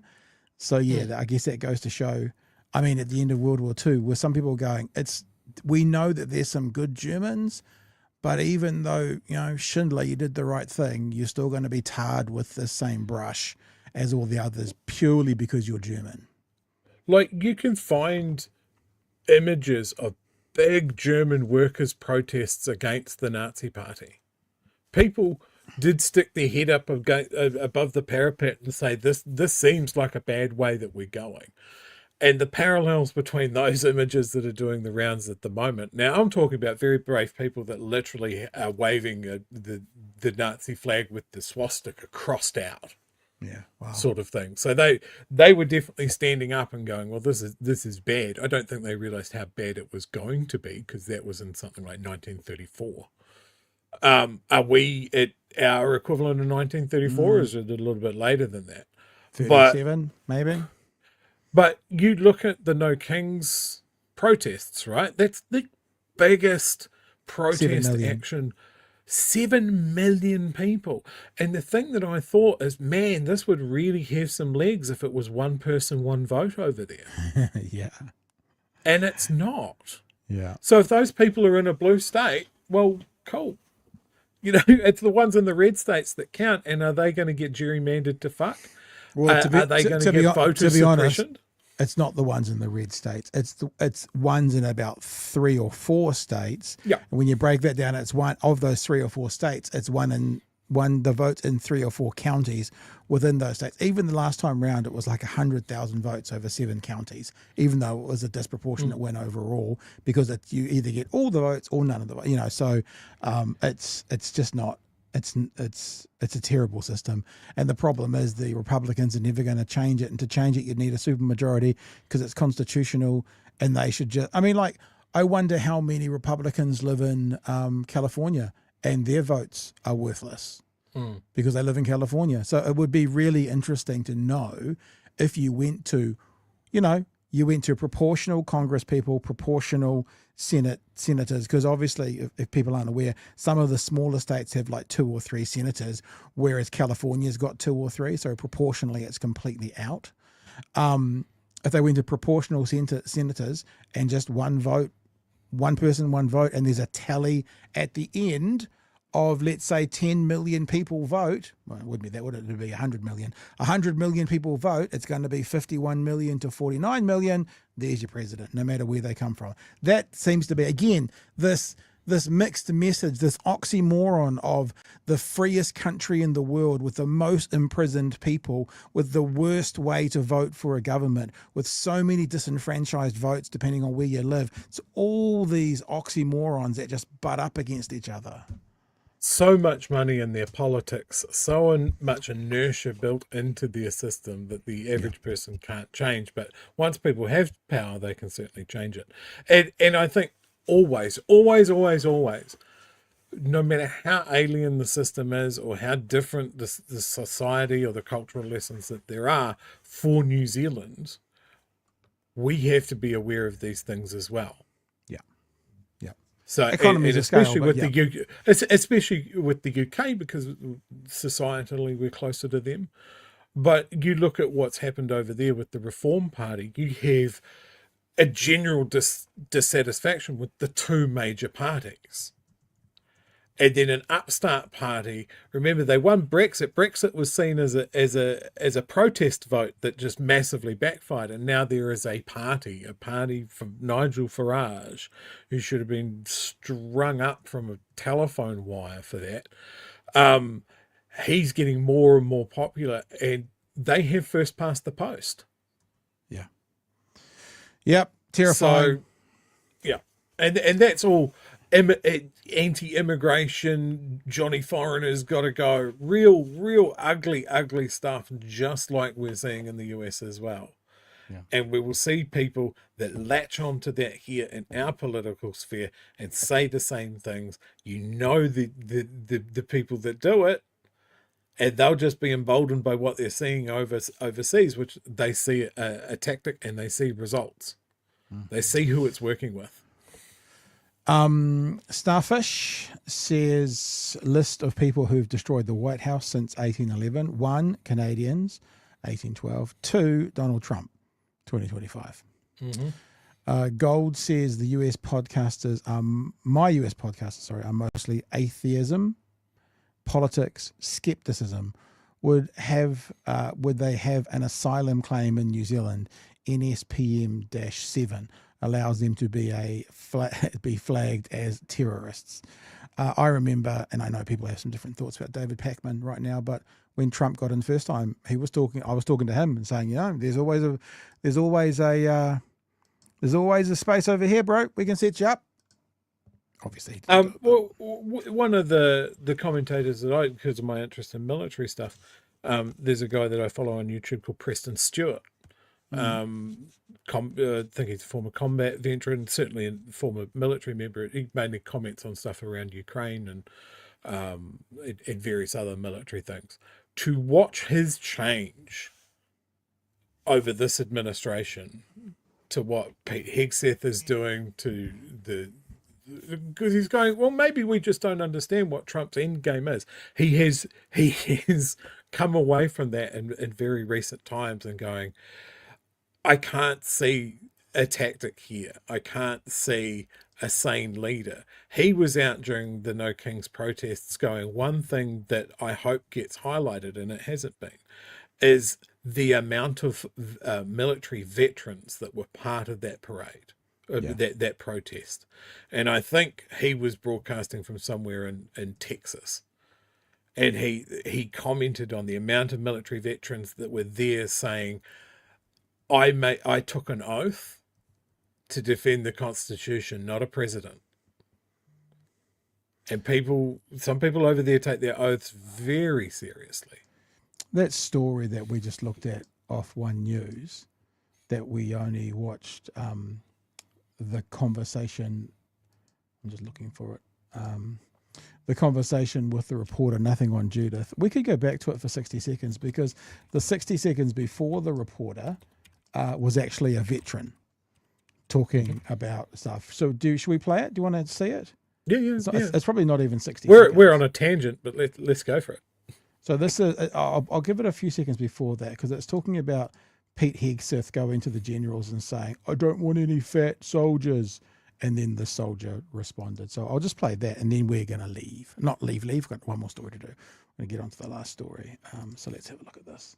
So this is Pete Hegseth talking to all the generals, like the makeup wearing Fox News host, weekend anchor guy, talking to veteran military officers, generals who run the army, telling them how to do their job. Just putting it in context. On quote, woke ideology, the competence of women in the ranks, and frankly, it's tiring to look out at combat formations or really any formation and see fat troops.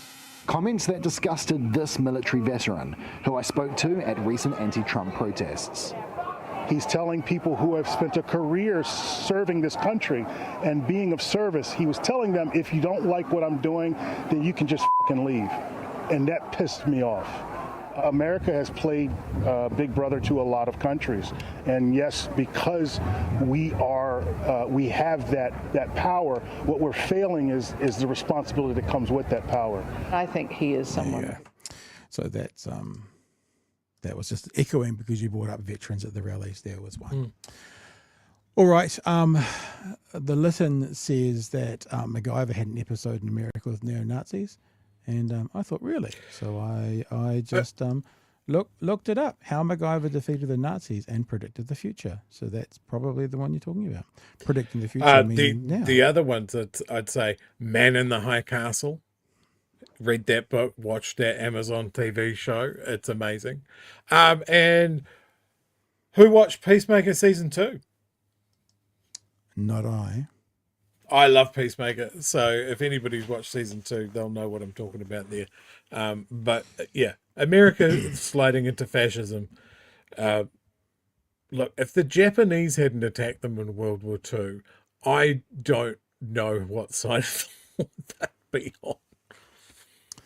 on. Someone in the chat has asked me if I'm wearing a My Little Pony shirt. It's a spaceman. My Little Pony. Spaceman with a boombox. You see that? Spaceman with a boombox. There. So just to make sure it's not there. All right. I wanted to play this last story, which is about the big deal that the media is making about Chippy not knowing about this health release. I know why Chippy didn't know about the health release. I think I know, and I don't know why they're not saying. So I have an answer for you, even if Chippy went the high road and he just went, it's on me. I can tell you why he didn't know this was coming out today. I'll give you the background shortly, but let's just have a go to it. Like, and I'm being serious. I think I know the reason, and I'm unsure as to why they're not using that reason, unless maybe Chippy just wants to go, I'll just take it on the shoulders. So in other words, I don't want you going after the office people. I'll just take the hit. Labor's Chris Hipkins was left red-faced today as a health policy and they are making a huge deal out of this, and it's quite a minor thing. Oh, yeah. Announcement caught him by surprise. It comes a day after the party announced its first policy since the last election, with the government asking, where's the detail? Political editor Mikey Sherman reports. Isn't it funny that the government says, where's the detail? And in this instance, the Labour Party can't release the detail because in this case, it is actually industry sensitive. If they say, oh, we're going to put Air New Zealand in and Contact, then what happens to the prices or the share prices of those companies? It is actually, they can't announce it because if they do, that will impact the share price of those companies. And the government's, of course, playing the game now that, remember, they never do. They never have detail, and they're asking for the detail that they know the Labour Party can't give because of things like publicly traded assets. After 2 years devoid of policy, Labour's announced not... Sorry. After 2 years devoid of policy, you mean the first 2 years in a 3-year cycle? So, Mikey, were you expecting policy on month 1 of being in opposition? No? Month 6? Month 12. So you were expecting policy in the first 12 months of being in opposition. What a ridiculous thing to say after 2 years of being devoid of policy. Like, if this was June of next year, fair enough. Fair enough. But when would you expect policy to come out? It's just a clickbaity thing to say. The more and more I hear about Mikey Sherman, the more and more I think actually her loyalty is to the clickbait story. She's neither National nor Labour supporting or Greens or whatever. She is about the clickbait. She is that statement criticises Labour for not releasing any policy in their first 2 years in opposition. After 2 years devoid of any policy. Are you serious? After 2 years devoid of policy, Labour's announced not 1 but 2. Not that the leader was expecting it.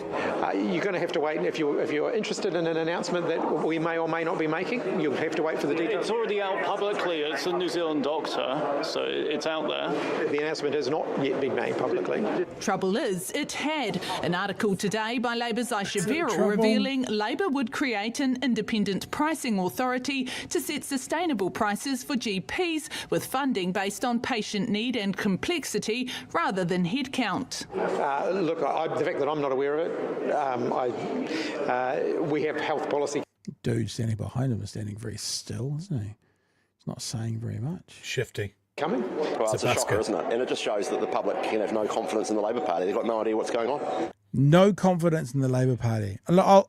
Chippy's not going to tell you, but I'm going to tell you why he was unaware of it. And I'm pretty confident. I'd put $1 on this. An hour later, the Labour leader returned to clarify. You caught me slightly by surprise. I was expecting that health announcement to be tomorrow, but that was my timing that I had in the back of my mind that was incorrect. Hipkins. So, this is why.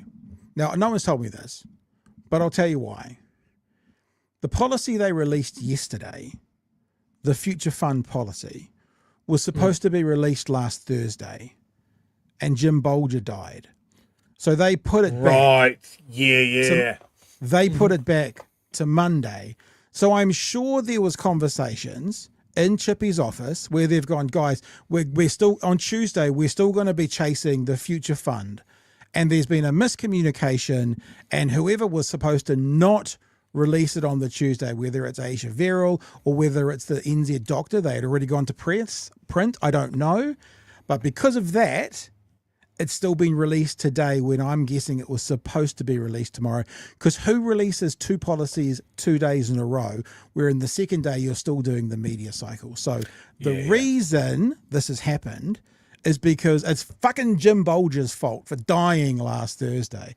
No, the reason this has happened is that, and we know that was a Thursday announcement because we had Barb booked in, right? I didn't get any pre-knowledge of what exactly was going to be talked about, but we had Barb booked in. We knew there was policy coming. That got put back till Monday. Obviously, this was a Tuesday announcement that they should have put back till Wednesday, which is what Chippy thought, and that's it. Now, does he not want to throw someone under the bus? You know, the staff should have stopped it.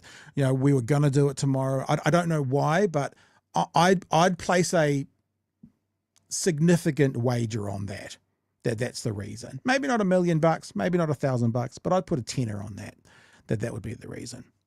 So we'll keep going though, because what happens obviously is Luxon thinks he sees blood and water, and he ends up just looking like a complete goose, not answering questions. It's actually, Luxon has the perfect way of snatching a defeat from the jaws of victory, time and time and time again. Trying to play it down. It's a reasonably small announcement. Yep, nothing to see here. Aisha was not here today, which is probably one of the reasons why it wasn't flagged up to me that it had gone out today. It's no big deal. It wasn't the only policy boo-boo. Asked yesterday why there was no mention of the $200 million capital injection in the party's Future Fund policy document. It's in our PR. No, it wasn't. I'd need to speak to my comms team, and our comms team are doing a fantastic job, and I'm not going to chuck them under the bus. Balls up, own it, move on. Should have had 200 million written down in the document. They didn't. Balls up, own it, move on. It was certainly in earlier materials, so I think it was just simply an oversight that it wasn't contained in the press statement. Christopher Luxon today was relentless. Future Fund from Labor yesterday was an absolute bunch of drivel. No, seriously, are we going to run up more debt? Well, have you got your answers to which companies are in there? Do you know? Yep, are they? Do we know? Did you ask? You know, the funniest thing, when we were talking about this with Barb, and the news item actually talked about $13 billion, that a similar plan to this in Singapore generates $13 billion. Luxon wants us to be like Singapore. So how can he want us to be like Singapore? And when the Labour Party brings out policy akin to what's happening in Singapore, he's all over it like it's a bad thing. It's almost like he's being disingenuous, Chewy, but, you know, I'm sure it wouldn't be that. He's got one thing right, though. Turning around to the press and going, Did you look? I mean, they don't look when the government puts out something. Yeah.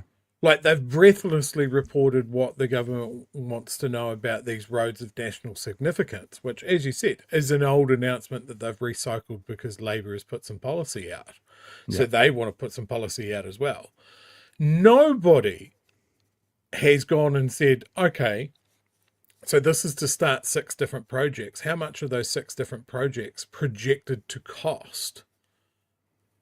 And if you look at the, I think it's Greater Auckland blog that often talks about transport things, if all of those projects go ahead conservatively, that will bankrupt the country. Mm-hmm. So has any of the press mentioned that? No. It's a valid criticism. They take both parties at their word most of the time. I actually want them to play offense on this more consistently. Like, this is an absolute beat up on Labor for some just fucking side issues, whether it's printed or not. Luxon's sitting there going, are they going to run up more debt? Have you asked them that? Yeah, I don't know. Gets very flustered. Has the media asked you about the $100 billion worth of borrowing that your finance minister is doing right now outside of your policy promises just to keep the fucking lights on? well, this is where we're about to go. In the second part of this, Luxon then gets challenged to say that they will rule it out. And he can't say, yes, I rule it out. Like, that's how pathetic this leader is. And this is the snatching defeat from the jaws of victory. I've just jumped back to the start of it. So we'll hear all the yibbity, yibbity, yibbity, that's all, folks, first. And then the reporter will say to him, well, would you rule it out? And he won't say yes. He just goes to that, well, that's not part of our plan. That's currently not part of our plan. Well, that's not ruling it out. So you're annihilating Labour with this policy that you were refusing to say 100% we will not be doing this. It's very weak. Fund from Labor yesterday was an absolute bunch of drivel. No, seriously, are we going to run up more debt? Well, have you got your answers to which companies are in there? Do you know? Yep, are they? Do we know? Did you ask? Bart asked if National would sell off state assets. I've been clear, we're not considering that. We're not considering it. It's just something I've been very clear about. Yet Nicola Willis has officials running the room. I mean, we're not considering it. You're looking, if you're not prepared to say, yes, of course we roll it out, then you're not ruling it out. Not considering it means today. That doesn't mean we won't consider it, or we could consider it. That means we're not currently considering it. It was just last week they were talking about selling off Chorus. Yeah, well, this is what Nicola. This is the comment that Nikki Nobots is about to go. She's the one that's been running the ruler over the state-owned assets. Yet Nicola Willis has officials running the ruler over SOEs. Overall, the question is, with the billions of dollars of assets that the government owns, are those billions in the right place? With polling neck and neck, it's clear both major parties are feeling the pressure. Labor's defence of its policies today and National's criticisms towards them, showing both sides are all fired up, giving voters a taste of the pressure and scrutiny that lies ahead a year out from the election. Mikey Sherman, One News. There you go.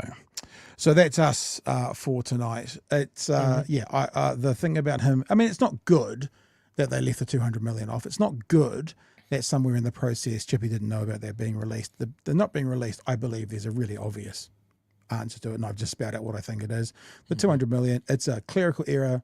Admit it. Say it's not a good look. We're moving on. But Luxon, and I don't know what this whole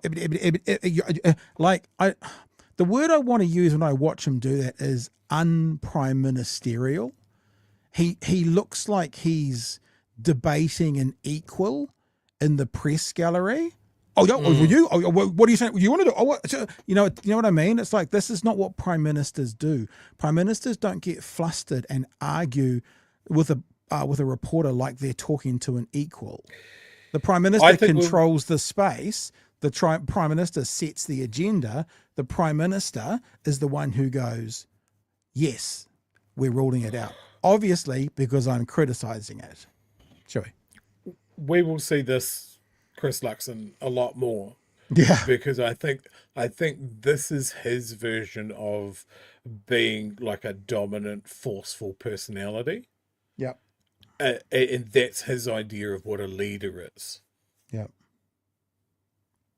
So, yeah, I look, as annoying as it is, if he thinks that bolsters his support, we're going to see that a lot more. This sounds like a blunt way to say it, but I just don't think he thinks. Like, I don't think he consciously goes, this will be good or this will be bad. I think he reacts. And when you've got numerous people on the right in the commentary and opinion spaces saying they need to get rid of Luxon is the anchor. If they don't, it will be the best thing for a potential Labour-led coalition. If they do, it's either game on or it's Nationals to lose. Yeah. I mean, I know there's a long way to go, don't get me wrong, but just in general, but we'll see what they do. Anywho, Chewy, Rajan Nats complained for months about Labour not releasing policy. Labour release policy. Nats, look at those guys releasing policy. Yeah, that's about it. Look, and look, the usual offenders have absolutely lashed this like almost too much. Like I've seen opinion pieces go, is this the best that Labour has? Well, no, it's part of a cohesive thing, I assume. We'll find out more further down the line. But I think straight out of the gates, it's a solid piece of policy. Yeah. And Arvid's, for our last super chat for the night, says, Nats have said multiple times they will sell assets next term. I do not believe that is true. I believe what they've said multiple times is we would not rule that out. I do not believe they have said we will sell them. Now, I might be splitting hairs, but I'm being accurate. I could be wrong. Send us a link if you find a place where the Nats are saying we will sell assets in the second term, and I will withdraw and apologise like we wish David Seymour's father had done. Okay, that's us for the night. Oh, gosh. Anything else you want to get out there, Chewy? No more tangents. I have two things. One serious and one not. Again, our Discord community is unbeatable.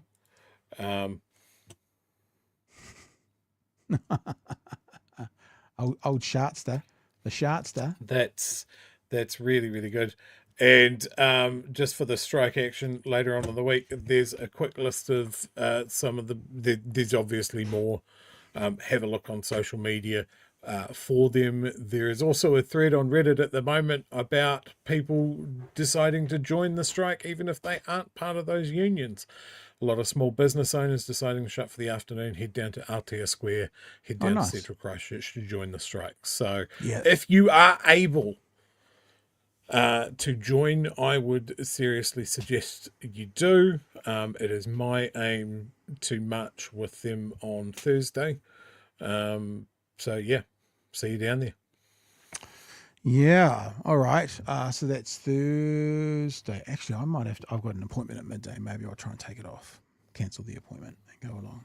We'll see how that all pans out. Thanks for being with us today. Sorry, I'm being told that's for the 28th, not this Thursday. So that's a different one. God, there's so many. It's a cliffhanger. Whānau, tune in tomorrow to find out more information about where to go and when to go there. Thanks for being with us tonight. I don't have anything lined up for tomorrow yet, but I feel pretty confident we'll be, focusing on the strike again. We'll have someone on. We'll have a chat about it, and we will continue to hopefully highlight the good and highlight the bad and let you know what's going on in our world. Is that fair, Chewy? Is that a fair thing to say? Something like that? Yes. All right, team. We'll catch you tomorrow night from 9 p.m.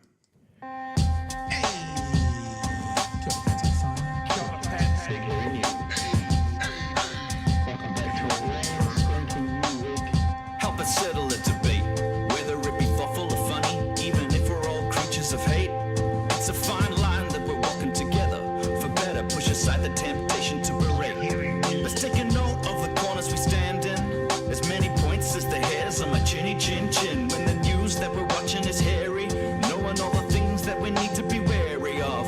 Like the rich have their hand out for rewards, while the many have to work out what they can't afford. And the rest of us ain't paying attention, or maybe have questions we're too worried to mention. Yeah, we didn't mention that tonight, Joey. ACC has come on board as well, so that's another one. Got to grow the numbers. To run, linking ourselves with the hill to die on. It's gotta come down to a welcoming vibe with an A and a self and a higher in mind. All heavily, either this way or that, and we'll be analyzed by what you impact. With the evil in the world trying to mess with your head, and you're sitting on the couch, you're thinking chivalry's dead. Each night, 2 nights, they're gonna sing you to bed. It's big hairy news. Oh, that's it for me, Joey. Anything you want to leave us with? No, I have nothing further to add, Your Honour. All right. Be safe. You sound like you've done it before. Be safe, everyone. Treat yourselves well. Look after yourselves. And we'll see you back here tomorrow night for the next edition of Big Hairy News. Hooroo! Cheers, fam.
Oh.